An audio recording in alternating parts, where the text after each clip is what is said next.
Horror और suspense कहानी श्रृंखला में रीता सरकार की प्रस्तुति गांव का स्कूल जो रात में खुल जाता है। क्या आपने कभी ऐसे स्कूल के बारे में सुना है जो दिन में तो खंडहर बना रहता है, लेकिन हर रात ठीक 12 बजे उसकी घंटी अपने आप बजने लगती है। कक्षा के अंदर से बच्चों के पढ़ने की आवाज़ आती है।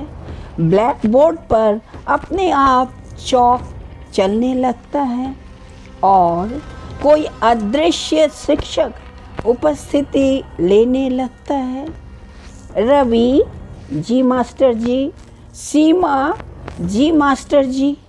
लेकिन गांव में रवि भी नहीं है, सीमा भी नहीं, क्योंकि वे बच्चे 30 साल पहले मर चुके थे। तो फिर आधी रात को स्कूल में पढ़ाई कौन करता है? आइए सुनते हैं गांव का स्कूल जो रात में खुल जाता है। बंद पड़ा विद्यालय। उत्तर प्रदेश के माधोपुर गांव में एक पुराना प्राथमिक विद्यालय था। दीवारों पर काई जम चुकी थी, खिड़कियां टूटी हुई थी, ब्लैक बोर्ड पर धूल की मोटी परत थी। करीब 30 साल पहले एक भीषण आग लगने के बाद उस स्कूल को हमेशा के लिए बंद कर दिया गया था। तब से कोई भी सूरज ढलने के बाद उस ओर नहीं जाता था। गांव वालों का कहना था रात में वहाँ अभी भी पढ़ाई होती है।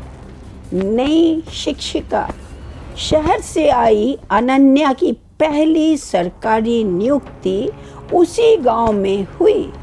उसे बताया गया कि नया स्कूल दूसरी जगह बन चुका है, लेकिन पुराने विद्यालय के बारे में किसी ने खुलकर बात नहीं की। एक दिन उसने पूछा, पुराना स्कूल क्यों बंद हुआ? सबकी आंखें झुक गई। प्रधान ने सिर्फ इतना कहा, कुछ सवालों का जवाब रात ही देती है। पहली घंटी। जिज्ञासा ने अनन्या को चैन से बैठने नहीं दिया। पूर्णिमा की रात वह कैमरा और टॉर्च लेकर पुराने स्कूल पहुंची। घड़ी में 12 बजे। अचानक टन टन टन टन स्कूल की जंग लगी घंटी अपने आप बज उठी। बंद दरवाज़ा धीरे धीरे खुल गया। अंदर कक्षा में हल्की पीली रोशनी थी और करीब 20 बच्चे अपनी अपनी बेंच पर बैठे थे। सब सफ़ेद स्कूल यूनिफॉर्म में थे, लेकिन उनके चेहरे धुंधले थे, जैसे किसी पुराने फोटो की धुंधली तस्वीर। मास्टर जी। ब्लैक बोर्ड के सामने एक बुजुर्ग शिक्षक खड़े थे। सफ़ेद कुर्ता, मोटा चश्मा, हाथ में लकड़ी की छड़ी। उन्होंने बिना मुड़े कहा, नई शिक्षिका अंदर आ जाइए।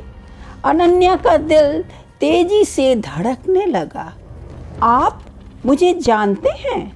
उन्होंने मुस्कुरा कर कहा, जो भी इस स्कूल में पढ़ाने आता है उसे हम पहचान लेते हैं। 30 साल पुरानी त्रासदी। मास्टर जी ने ब्लैक बोर्ड पर एक तारीख लिखी, 17 जुलाई 1996। फिर बोले, उस दिन वार्षिक परीक्षा चल रही थी। अचानक स्कूल में आग लग गई। बाहर निकलने का सिर्फ एक दरवाज़ा था, लेकिन वह बाहर से बंद था। गांव वाले समय पर पहुंच नहीं पाए। कई बच्चे और उनके प्रिय शिक्षक उसी आग में हमेशा के लिए सो गए। लेकिन सच कुछ और था। अनन्या ने अगले दिन पुराने सरकारी रिकॉर्ड देखे। रिपोर्ट में लिखा था शॉर्ट सर्किट के कारण आग लगी। लेकिन उसे एक पुरानी डायरी मिली। वह मास्टर जी की थी। उसमें आखिरी पन्ने पर लिखा था, आग बिजली से नहीं लगी। किसी ने स्कूल की ज़मीन हड़पने के लिए मिट्टी का तेल डाला है। अगर यह डायरी किसी को मिले तो बच्चों को न्याय जरूर दिलाना। अनन्या सन्न रह गई। आधी रात की कक्षा। उस रात वह फिर स्कूल पहुंची। इस बार मास्टर जी ने कहा, आज आखिरी पाठ पढ़ाया जाएगा। बच्चे एक साथ खड़े हो गए। उन्होंने राष्ट्रगान गाया। फिर सबने एक स्वर में कहा, मैडम हमें भूल मत जाना। अनन्या की आंखों में आंसू आ गए। दबा हुआ अपराध। अनन्या ने जिला प्रशासन से पुराने मामले की पुनः जांच की मांग की। पुराने दस्तावेज खोले गए। गवाहों के बयान लिए गए। आखिरकार सच सामने आया। 30 साल पहले एक प्रभावशाली जमींदार स्कूल की ज़मीन पर गोदाम बनाना चाहता था। उसने रात में स्कूल में आग लगवाई ताकि हादसा दिखाकर ज़मीन खाली कराई जा सके। लेकिन उसकी योजना में निर्दोष बच्चे और शिक्षक मारे गए। आत्माओं की मुक्ति। दोषियों के परिवार ने सार्वजनिक रूप से माफ़ी मांगी। गांव वालों ने पुराने विद्यालय की जगह एक स्मारक और पुस्तकालय बनवाया। दीवार पर सभी बच्चों और मास्टर जी के नाम लिखे गए। उद्घाटन की रात ठीक 12 बजे एक बार फिर स्कूल की घंटी बजी। अनन्या दौड़कर अंदर गई। लेकिन इस बार न कोई बच्चा था न मास्टर जी। सिर्फ ब्लैक बोर्ड पर सफ़ेद चौक से लिखा था, धन्यवाद मैडम। और उसी क्षण चौक अपने आप ज़मीन पर गिर गई।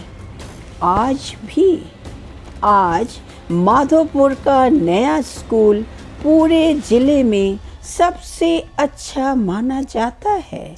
हर साल 17 जुलाई को सभी बच्चे पुराने स्मारक पर एक दीपक जलाते हैं।